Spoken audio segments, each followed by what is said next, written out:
राजस्थान विधानसभा का बजट सत्र प्रश्नकाल में जनहित के मुद्दों की गूंज रहेगी। प्रश्नकाल किस तरीके से शुरुआती काल में रहेगा ये देखने वाली बात होगी, क्योंकि अब गतिरोध खत्म हो चुका है तो कार्यवाही सुचारू रूप से चले ये उम्मीद की जा रही है। उप मुख्यमंत्री डॉक्टर प्रेमचंद बैरवा से संबंधित विभाग कृषि, शिक्षा, जन स्वास्थ्य, अभियांत्रिकी, जल संसाधन, सामाजिक न्याय एवं अधिकारिता, सहकारिता और यूडीएस से जुड़े सवाल जवाब होंगे। अनुपूरक अनुदान की मांगे वर्ष 2024-25 को पटल पर रखा जाएगा।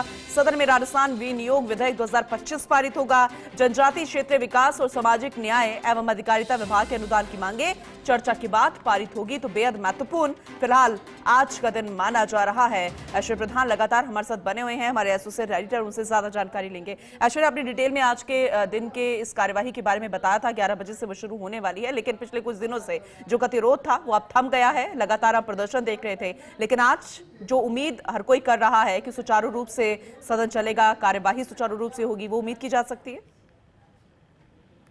बिल्कुल, आज सदन की कार्रवाई सुचारू रूप से चलेगी। आज क्योंकि जो विषय है वो बड़ा अच्छा विषय है जिस पर हर कोई बोलना चाहता है, वह है जनजातीय क्षेत्रीय विकास। और उसके अलावा हर एक व्यक्ति का जो गरीब है या फिर जरूरतमंद है उसका वास्ता पड़ता है सामाजिक न्याय और अधिकारिता विभाग से। प्रत्यक्ष या अप्रत्यक्ष रूप से जो भी योजनाएं हैं वो यहीं से जुड़ी होती हैं। जो बहुत सारी योजनाएं इस महकमे में चलती है, तो अनुदान मांगों पर यहाँ पर चर्चा होगी। तो सत्ता पक्ष और प्रतिपक्ष दोनों के ही विधायक इस विषय पर बोलना चाहेंगे। तो दूसरी तरफ आज प्रश्नकाल में विभिन्न प्रश्न हैं जिनके उत्तर मंत्री देंगे, चाहे प्रेमचंद बैरवा से जुड़े विभाग हो या फिर कृषि हो, शिक्षा हो, जन स्वास्थ्य अभियांत्रिकी हो, जल संसाधन हो, सामाजिक न्याय और अधिकारिता हो, सहकारिता हो और नगरीय विकास हो। उसके अलावा ध्यानाकर्षण है, दोनों ध्यानाकर्षण बड़े महत्वपूर्ण हैं। एक ध्यानाकर्षण जो है वो कालीचरण सराफ ध्यानाकर्षित करेंगे। करतारपुरा नाले का चिन्हीकरण जो किया गया है, डिमार्केशन जो किया गया है, उस विषय को लेकर वो कई दिनों से यहाँ चर्चाओं में चल रहा है। और कालीचरण सराफ का एक नेचर भी है कि छोटे छोटे मुद्दे होते हैं अपने उनके क्षेत्र के, उनको जरूर वो उठाते हैं। और एक यूनुस खान का ध्यानाकर्षण है दीनदयाल उपाध्याय सर्किल पर मूर्ति तोड़ने से जुड़ा मामला। ये बड़ा प्रकरण है, मूर्ति के लिए स्तंभ को तोड़ने वाले असामाजिक तत्वों के विरुद्ध कार्रवाई हो, ये उनकी मांग है। और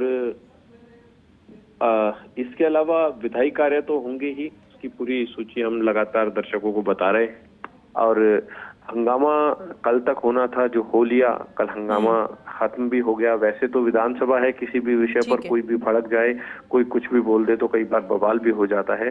लेकिन फिलहाल मुझे लग रहा है कि सदन की कार्रवाई सुचारू चलने वाली है, क्योंकि सत्ता पक्ष और विपक्ष दोनों ही सदन को चलाने के लिए कोशिश कर रहे हैं। कोशिश कर तो रहे थे, लेकिन वक्त बहुत ज्यादा लंबा लग गया और वो जो आर पार की लड़ाई थी उसमें जनता की लड़ाई जो है वो भूल गए थे ऐश्वर्य।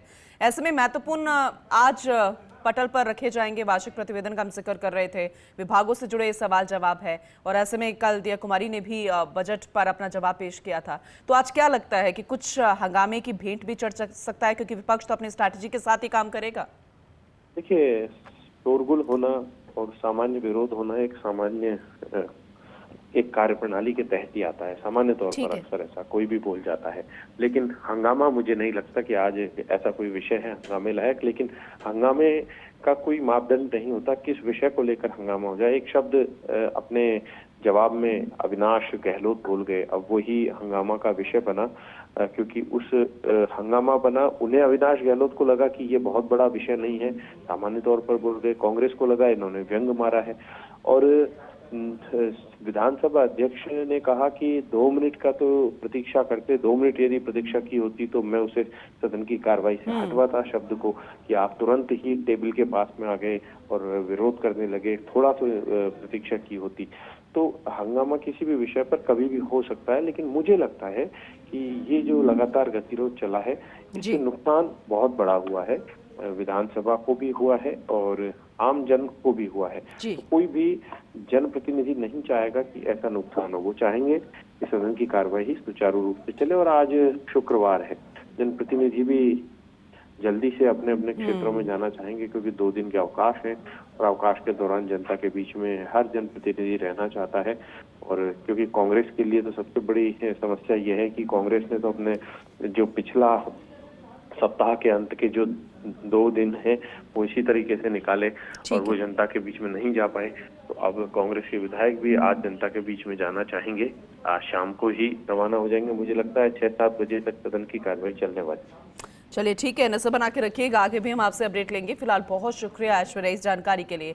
तो आज का दिन वाकई में बेहद महत्वपूर्ण है। राजस्थान विधानसभा का बजट सत्र चल रहा है, सदन में ध्यानाकर्षण प्रस्ताव है। विधायक कालीचरण सराफ भी ध्यानाकर्षित करेंगे। करतारपुर नाले का डिमार्केशन कर पक्का करवाया जाए, दोनों तरफ के मकान हेतु सीवरेज ट्रीटमेंट प्लांट बनाकर सीवरेज लाइनें डालने के संबंध में ध्यानाकर्षित होगा। यूडीएच मंत्री का विधायक सराफ ध्यानाकर्षित करेंगे और ऐसे में उप मुख्यमंत्री डॉक्टर प्रेमचंद बैरवा से उनके विभाग से जुड़े हुए संबंधित सवाल जवाब किए जाएंगे।